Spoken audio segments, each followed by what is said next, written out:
ஜெய் குருதேவ். ஓம் ஸ்ரீ தாரா நேயர்களுக்கு வணக்கம். நிறைய தடவை நம்ம சொல்லக்கூடிய வார்த்தைகளே மந்திரமாக இருக்கும். நம் முன்னோர்கள் என்ன சொல்லுவாங்கன்னா, நீ சொல்கிறது நல்ல வார்த்தையாக பேசணும், ஏன்னா நீ சொல்கிறது நடந்துரும் அப்படின்லாம் சொல்லுவாங்க இல்லை. இப்போ அதே மாதிரி தான் இப்போ நம்ம இங்கிலீஷில் ஒரு வார்த்தையை எழுதும்போது நம்ம என்ன சொல்லுவோம், அதோட ஸ்பெல்லிங் என்ன அப்படின்னு கேட்போம். இல்லை குழந்தைங்களுக்கு அது ஸ்பெல் பண்ணு அப்படின்னு சொல்லுவோம் ஒரு வார்த்தை. ஆனால் இங்கிலீஷில் ஸ்பெல் அப்படின்னாலே ஒரு விதமான மந்திர தந்திரம்னு அர்த்தம். இப்போ ஒரு விஷயத்த நான் வந்து மந்திரம் போடுறேன் அப்படின்னா, நான் ஸ்பெல் பண்ண போகிறேன் அப்படின்னு சொல்லுவாங்க. அப்போது வார்த்தைகளே வந்து அந்த இடத்துல ஒரு மந்திரமாக மாறுது, அட்சரங்களே ஒரு மந்திரமாக மாறுது. நிறைய நம்மளோட யந்திரத்தில் கூட பார்த்திங்கன்னா அட்சரங்கள் இருக்கும். அப்போ அந்த அட்சரங்களும் மந்திரமாக மாறுது இல்லையா.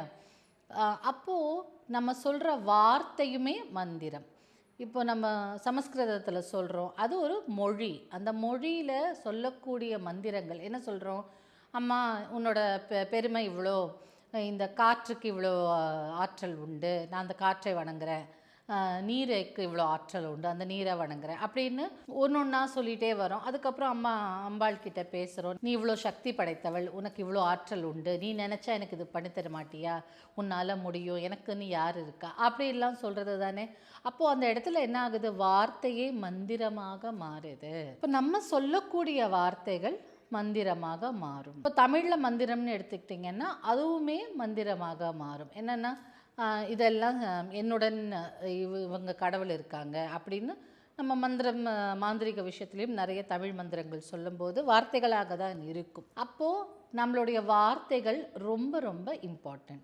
நம்ம என்ன இன்டென்ஷனோட எண்ணத்தோடு நம்ம சொல்கிறோமோ, நிறைய தடவை சொல்லுவாங்க, நீங்கள் விரதம் இருக்கும்போதோ, மந்திர உரு போடும்போதோ, ஜபம் பண்ணும்போதோ என்ன சொல்லுவாங்க, நீங்கள் என்ன உங்களுக்கு வேணுமோ அதை நினச்சிட்டு இன்டென்ஷன் வச்சு நீங்கள் சொல்லுங்கள் அப்படின்னு சொல்லுவாங்க இல்லையா. ஸோ அதே மாதிரி நம்ம எண்ணம் என்னவோ, நமக்கு என்ன நடக்கணுமோ அந்த இன்டென்ஷனை வச்சு நம்ம சொல்லும்போது நம்ம சொல்கிற வார்த்தைகளை என்னமாகும், மந்திரமாக மாறும். அப்போது நம்ம செய்த பாவங்கள், நம்ம தெரிஞ்சோ தெரியாமலோ பாவங்கள் செஞ்சுருக்கலாம், இல்லை நீங்கள் ஒரு இடத்துல வேலை செய்கிறீங்க, திடீர்னு கோவப்பட்டிருக்கலாம், தப்பாக ஒரு விஷயத்தை புரிஞ்சுக்கிட்டு திட்டி இருக்கலாம், அவங்க மனசு, எதிராளியோட மனசு புண்பட்டு இருக்கலாம், அதனால் நம்மளுக்கு ஒரு கஷ்டம் வரலாம், ஒரு பாவம் சம்பாதிச்சிருக்கலாம்.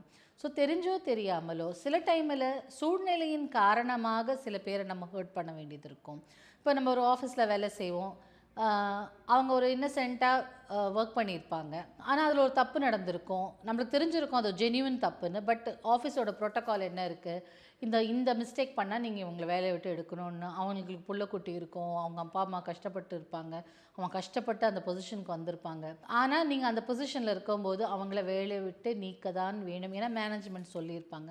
அப்போ ஒரு சில சட்டத்துக்கு உட்பட்டோ இல்லை ஒரு சில விஷயங்கள் நமக்கு மனசுக்கு அது கரெக்டுன்னு பட்டாலும், ஆனால் அது சில நிர்பந்தம் சூழ்நிலையின் பேரில் நம்ம அதை பண்ண வேண்டிய சூழ்நிலையும் இருக்கும். இல்லை சில டைமில் நம்ம ஃப்ரெண்ட்ஸை காப்பாற்றுறதுக்கு ஒரு சில பொய் சொல்ல வேண்டியது இருக்கும், ஒரு சில தப்புக்கள் பண்ண வேண்டியது இருக்கும் இல்லையா. ஸோ அந்த மாதிரி அப்போ அதுக்கெல்லாம் ஒரு பாவம், ஒரு இது இருக்கும். அப்போது பாவத்தை போக்குறதுக்கு நம்ம என்ன பண்ணுவோம், ஜென்ரலாக ஒரு பரிகாரம் பண்ணுவோம், இல்லை ஏதாவது ஒரு கோயிலுக்கு போவோம். ஆனால் ஈஸியஸ்ட்டு வே ஆஃப் பாவத்தை போக்குறது நம்ம என்ன சொல்லுவோம், கங்கையில் முங்கி எழுந்தாலே பாவம் போயிடும் அப்படின்னு சொல்லுவாங்க. அப்போது எப்பேற்பட்ட பாவம் செய்தவரும் கங்கையில் முங்கினா பாவம் போயிடும். அப்போது நம்ம என்ன பண்ணணும், டெய்லி கங்கா ஸ்நானம் பண்ண முடியாது, தீபாவளிக்கு பண்ணலாம், பட் டெய்லி நம்ம வந்து கங்கையில் போய் முக்கிய எழுத முடியாது இல்லையா. அதனால் நம்ம குளிக்கும் போதே நம்மளுடைய இன்டென்ஷன், நான் நேத்திலாம் நான் என்ன பண்ணேன்னு தெரியல, தெரிஞ்சோ தெரியாமலோ யாரையோ ஹர்ட் பண்ணியிருக்கலாம், யாரோ என்னால் மனசு கஷ்டப்பட்டிருக்கலாம், அதனால் அந்த பாவம் எல்லாம் என்னையும் என் குடும்பத்தையும் அண்டக்கூடாது. அப்படிங்கும்போது நீங்கள் குளிக்கும்போது அந்த நீங்கள் பக்கெட்டில் தண்ணி ஃபில் பண்ணி குளிக்கிறவங்களா இருந்தால் இந்த பக்கெட்டை உற்று நோக்கி உங்களுக்கு மனசில் இந்த தண்ணி, இந்த வாளியில் இருக்கிற தண்ணி வந்து கங்கா நீராக நான் நினச்சிக்கிறேன் அப்படின்னு முதல்ல வேண்டிட்டு, இதை நான் குளிக்கும்போது என் பாவம் எல்லாம் இந்த நீர் போக்கட்டும் அப்படின்னு ஒரு ஸ்பெல், ஒரு மந்திரத்தை, ஒரு ஸ்பெல் அப்படியே காஸ்ட் பண்ணிவிட்டு நீங்கள் குளித்தாலும் பரவாயில்ல. இல்லை ஒரு மந்திரம் மாதிரி இருந்தால் நல்லா இருக்குங்க, அந்த மந்திரத்தை சொல்லிவிட்டு, ஏன்னா எங்களுக்கு அந்த டைமில் எப்படி சொல்கிறேன்னு தெரியல, சில பேர் கேட்பாங்க, இல்லை மேடம் நீங்கள் மந்திரமே கொடுத்துருங்க, எங்களுக்கு ஈஸியாக இருக்கும், நாங்கள் மனப்பாடம் பண்ணி சொல்லிக்கிறோம் அப்படின்னு சொல்லுவாங்க. அப்படிப்பட்டவர்களுக்கு இந்த மந்திரத்தை நீங்கள் ஒரு 9 டைம்ஸ் இல்லை 11 டைம்ஸ் இல்லை ஒரு தடவை சொல்லிவிட்டு, ஆனால் இன்டென்ஷனை உற்று நோக்கணும், அந்த தண்ணியை நோக்கிட்டு. ஏன்னா நம்ம பெரிய பெரிய குருமார்கள்னு பார்த்தீங்கன்னா அவங்களுக்கு கண்ணில் எந்த பிரச்சனையும் இருக்காது, ஆனால் கண்ணாடி போட்டிருப்பாங்க. ஏன்னா அவங்க கண்ணில் இருக்கும் கதிர்வீச்சு அவ்வளோ பவர்ஃபுல்லாக இருக்கும் அப்படின்னு. குரு பார்க்க கோடி நன்மை, அவருடைய பார்வை நம் மீது பட்டாலே நம்மளுடைய பாவங்கள் எல்லாம் கழிந்து நாம் சத்பாத்திரமாக ஆக்கக்கூடிய ஆற்றல் அவர்கள் பார்வைக்கு உண்டு. அதே தான் காமாட்சியும் தன் கண்களாலே யாரை பார்க்கிறாளோ அவர்களுடைய தேவையை, அவர்களுடைய ஆசையை நிறைவேற்றக்கூடிய ஆற்றல் அவள் பார்வைக்கே உண்டா. அதனால தான் காமாட்சி அப்படின்ற ஒரு பேர். அப்போது நம்ம பார்வைக்கு அத்தனை பவர் உண்டு. அதனால நம்ம அந்த பார்வை பார்த்துக்கிட்டே, ஈவன் ரேக்கியில் பார்த்தீங்கன்னா கூட, நீங்கள் ரேக்கி நல்லா ப்ராக்டிஸ் பண்ணிங்க, அதுக்குள்ளே நல்லா இருந்தீங்க அப்படின்னாலே கூட அந்த சிம்பிள்ஸை நினச்சிட்டு நம்ம யாரையா பார்த்தால் கூட அவர்கள் காப்பாற்றப்படுவார்கள். அவங்களுக்கு நான் அந்த ரேக்கி சிம்பிளோட பவர்லாம் போய் சேரும் அப்படின்னு சொல்கிறாங்க. அது நிஜமாகவும் இருக்குது, நடந்தும் இருக்குது. ஸோ அதனால் நம்ம பார்வையை என்ன இன்டென்ஷனோட, என்ன எண்ணத்தோடு நம்ம பார்க்குறோமோ அதுதான் இதில் கீ. அப்போ அதை பார்த்துட்டு, இந்த தண்ணியை நான் கங்காவாக நினச்சிக்கிறேன், நான் செய்த பாவமோ பிறர் என் மீது வைத்த சாபங்களோ எல்லாம் இந்த தண்ணியில் குளிக்கும்போது போகட்டும்னு சொல்லிட்டு குளிங்க. அப்படி இல்லைன்னா மந்திரம் வடிவில் வேணும் அப்படிங்கிறவங்களுக்கு இந்த மந்திரத்தை சொல்லலாம். மந்திரம்: ஓம் கங்கா பரமேஸ்வரி, தொட்டது கங்கை விட்டது பாவும், சர்வ தீர்த்தாய நம. பொன்னும் பொருளும் திரவும், பூவும் திரவும், நெல்லும் திரவும், திருவும் திரவும், நிலத்திலே கங்கை, என் தேகத்திலே சீதேவி, உடன் நிற்க சிவா.